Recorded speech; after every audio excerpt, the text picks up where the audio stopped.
అందరికీ నమస్కారం. నేను మీ చిలకమర్తి ప్రభాకర్ చక్రవర్తి శర్మ. ముందుగా వేటు న్యూస్ ప్రేక్షకులందరికీ శ్రీ క్రోధినామ సంవత్సర శుభాకాంక్షలు. శ్రీ క్రోధినామ సంవత్సరం, ఈ సంవత్సర నామంలోనే శ్రీ క్రోధి అనగా క్రోధము కలిగించు సంవత్సరం అని, జనులకి కోపావేశాలు పెరిగేటువంటి సంవత్సరం అని, ఆగ్రహావేశాలతో కూడి ఉన్నటువంటి సంవత్సరం అని దీని అర్థం. ఈ నామ సంవత్సరంకి అనుగుణంగానే ఈ సంవత్సరంలో మరొక విశేషం ఏమిటంటే, ఈ సంవత్సరం ఉగాది ఏప్రిల్ 9, 2024 ఏదైతే ఉన్నదో, ఉగాది మంగళవారం రోజు రావడం, క్రోధ గ్రహమైనటువంటి ఈ మంగళ గ్రహమే ఈ నవనాయకులకి రాజు అవడం చేత ఈ సంవత్సరం విశేషంగా దేశాల మధ్య యుద్ధ భయాలు, యుద్ధ వాతావరణంలో ఉండడం, ఉగ్రవాదుల వల్ల ముప్పులు వంటి ఉండడం కొంత మనం గమనించాల్సినటువంటి అంశం. అలాగే చాలా దేశాలలో, విశేషించి భారతదేశానికి పశ్చిమ దేశాలలో ఆర్థిక ఇబ్బందులు, చాలా ఇబ్బందులు పెట్టేటువంటి స్థితి గోచరిస్తుంది.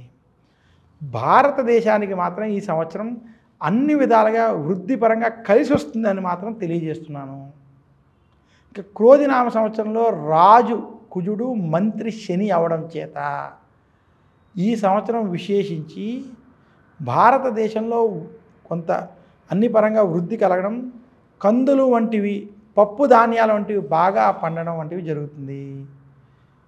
అలాగే ఈ సంవత్సరం విశేషించి తూర్పు ప్రాంతాల్లో, ఈశాన్య ప్రాంతాల్లో, అలాగే మనకి తెలుగు రాష్ట్రాల్లో, తమిళనాడు, కేరళ వంటి రాష్ట్రాల్లో కొంత వరదలు, తుఫాను బీభత్సాలు కొంత మనకి జరిగేటువంటివి జూన్ నుండి సెప్టెంబర్ మధ్య ప్రాంతాల్లో కొంత అధికంగా ఉంటాయి.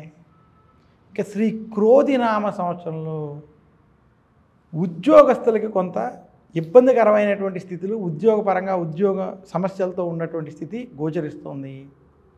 ఈ సంవత్సరం బంగారం, వెండి ధరలు, ఆయిల్ అండ్ గ్యాస్ ధరలు పెరుగుతాయని తెలియజేస్తున్నాను.